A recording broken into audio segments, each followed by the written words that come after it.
Canto 10, Farinata and Cavalcante de Cavalcanti, Discourse on the Knowledge of the Damned. Now onward goes, along a narrow path, between the torments and the city wall, my master, and I follow at his back. O power supreme, that through these impious circles turnest me, I began. As pleases thee, speak to me, and my longings satisfy. The people who are lying in these tombs, might they be seen? Already are uplifted the covers all, and no one keepeth guard. And he to me, they all will be closed up, when from Jehoshaphat they shall return, here with the bodies they have left above. Their cemetery have upon this side, with Epicurus all his followers, who with the body mortal make the soul. But in the question thou dost put to me, within here shalt thou soon be satisfied, and likewise in the wish thou keepest silent. And I, good leader, I but keep concealed from thee my heart, that I may speak the less, nor only now hast thou thereto disposed me. O Tuscan, thou who through the city of fire goest alive, thus speaking modestly, be pleased to stay thy footsteps in this place. Thy mode of speaking makes thee manifest a native of that noble fatherland, to which perhaps I too molestful was. Upon a sudden issued forth this sound from out one of the tombs, wherefore I pressed, fearing a little nearer to my leader. And unto me he said, Turn thee, what dost thou? Behold there Farinata, who has risen. From the waist upwards wholly shalt thou see him. I had already fixed mine eyes on his, and he uprose erect with breast and front, e'en as if hell he had in great despite. And with courageous hands and prompt my leader thrust me between the sepulchres toward him, exclaiming, Let thy words explicit be. As soon as I was at the foot of his tomb, somewhat he eyed me, and, as if disdainful, then asked of me, Who were thine ancestors? I, who desirous of obeying was, concealed it not, but all revealed to him, whereat he raised his brows a little upward.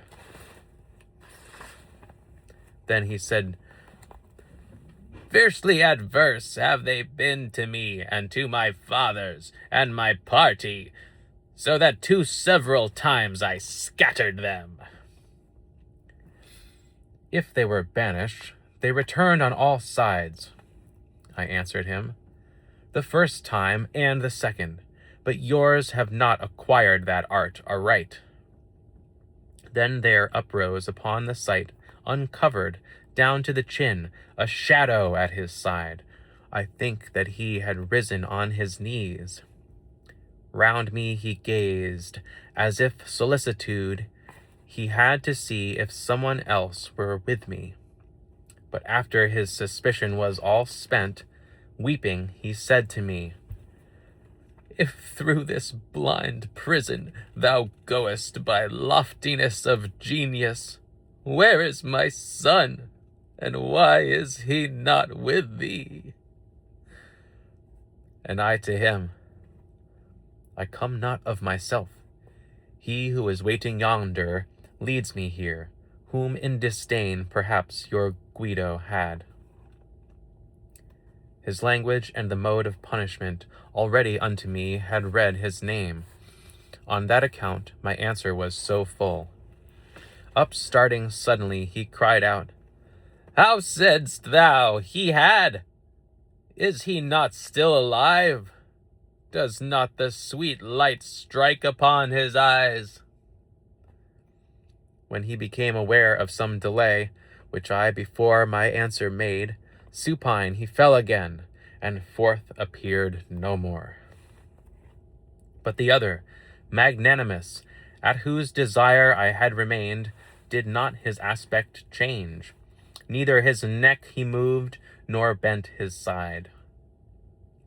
And if, continuing his first discourse, they have that art, he said, not learned aright, that more tormenteth me than doth this bed, but 50 times shall not rekindled be the countenance of the lady who reigns here, ere thou shalt know how heavy is that art.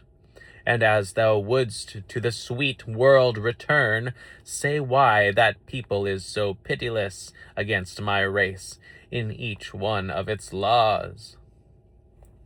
Whence I to him, the slaughter and great carnage which have with crimson stained the Arbia caused such orisons in our temple to be made. After his head, he with a sigh had shaken.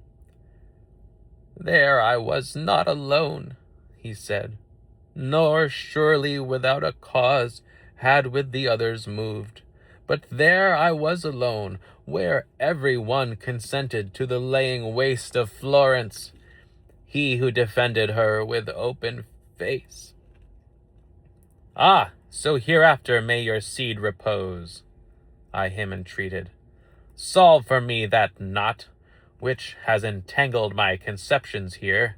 It seems that you can see, if I hear rightly, beforehand whatsoever time brings with it, and in the present have another mode. We see, like those who have imperfect sight, the things, he said, that distant are from us. So much still shines on us the sovereign ruler. When they draw near or are, is wholly vain our intellect, and if none brings it to us, not anything know we of your human state. Hence thou canst understand that wholly dead will be our knowledge from the moment when the portal of the future shall be closed. Then I, as if compunctious for my fault, said, Now then, you will tell that fallen one that still his son is with the living joined. And if just now, in answering, I was dumb, tell him I did it because I was thinking already of the error you have solved me. And now my master was recalling me, wherefore more eagerly I prayed the spirit that he would tell me who was with him there. He said, With more than 1,000 here I lie. Within here is the second Frederick, and the cardinal, and of the rest I speak not. Thereon he hid himself, and I towards the ancient poet turned my steps, reflecting upon that saying which seemed hostile to me. He moved along, and afterward, thus going, he said to me, Why art thou so bewildered? And I in his inquiry satisfied him. Let memory preserve what thou hast heard against thyself, that sage commanded me. And now attend here, he raised his finger. When thou shalt be before the radiance sweet of her whose beauteous eyes all things behold, from her thou'lt know the journey of thy life. Unto the left hand, then he turned his feet. We left the wall and went towards the middle, along a path that strikes into a valley, which even up there unpleasant made its stench.